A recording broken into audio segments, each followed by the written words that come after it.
अस्सलाम वालेकुम, नमस्कार, सत श्री अकाल एंड गुड इवनिंग दोस्तों। कैसे हैं आप? आई डू होप आप सब अच्छे होंगे जी।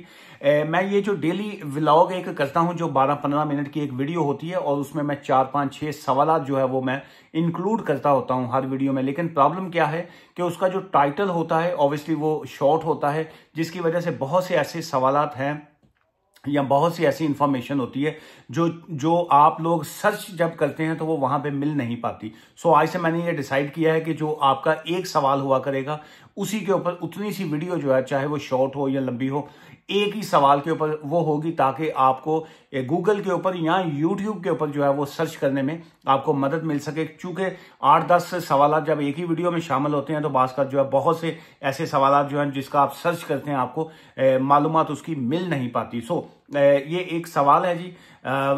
सर जी, अगर EU सिटीजन फैमिली जो है स्पॉन्सर UK सिटीजन बन जाता है और उसकी फैमिली और मदर के पास प्री सेटलमेंट है, जब फैमिली सेटल्ड स्टेटस अप्लाई करेगी तो क्या उनके ऊपर UK लॉ जो है वो आएगा, उसके अंडर वो आएंगे की जगह, या उनके सेम EU लॉ जो है वो उनके ऊपर आएगा, अंडर ही जाएगा? जैसे स्पॉन्सर का सेटलमेंट स्टेटस एप्लीकेशन नंबर डाला जाता है जब भी UK सिटीजन हो, तो ऐसे हालत में क्या होगा? अच्छा, सवाल बहुत इंटरेस्टिंग है, लेकिन इसको मैं इसी सवाल के ऊपर तो कोई आपको लीगल एडवाइस नहीं दे रहा हूं, सिर्फ आपको इंफॉर्मेशन जो है वो दे रहा हूं। लेकिन ये सवाल इसलिए इंटरेस्टिंग है कि एक्चुअली वो सवाल में पूछना ये चाह रहे हैं, या मैं वैसे आपको इसको जनरल करके इंफॉर्मेशन दे रहा हूं ताकि बहुत से लोगों को जो है उससे मालूमात मिल सके।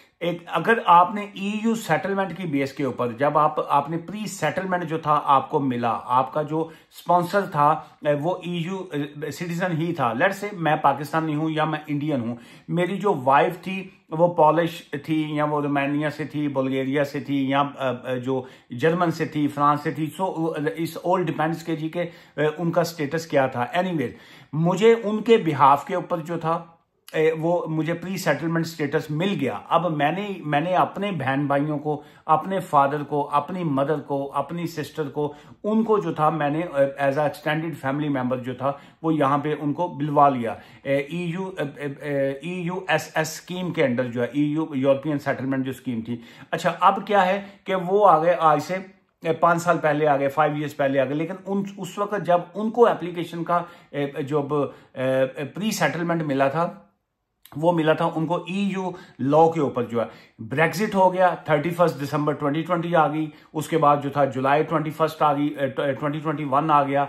अब वो EU लॉ जो था ब्रेक्सिट के बाद EU लॉ खत्म हो गए। लेकिन जो लोग EU सेटलमेंट के ऊपर आए होते हैं लोग, उनके ऊपर स्टिल जो है until they get the settlement status, जब तक वो सेटलमेंट स्टेटस या सेटल्ड स्टेटस उनको नहीं मिलता, उनके ऊपर EU लॉ जो है वही प्रिवेल करता है, वही उनके ऊपर रहता है। लेकिन ऑब्वियसली उसके बाद जब वो अपनी सिटीजनशिप की एप्लीकेशन की तरफ जाते हैं या जब वो अपना ब्रिटिश पासपोर्ट अप्लाई करते हैं, उस वक्त उनके ऊपर UK लॉ, जो ब्रिटिश लॉ है, इमिग्रेशन रूल्स जो हैं, वो उस वक्त उनके ऊपर लगेंगे। लेकिन जब तक उनकी सेटलमेंट नहीं है, उनके ऊपर वही कानून लगेगा जो कि EU लॉ है, वो उनके ऊपर भी वही लॉ लगेगा। जो उनके एक्सटेंडेड फैमिली मेंबर्स हैं उनके ऊपर भी वही लॉ लगेगा, और वो EU सेटलमेंट, EU लॉज के मुताबिक ही उनको जो है वो सेटलमेंट मिलेगी। अब इसी से रिलेटेड ये है कि क्या अगर वो जो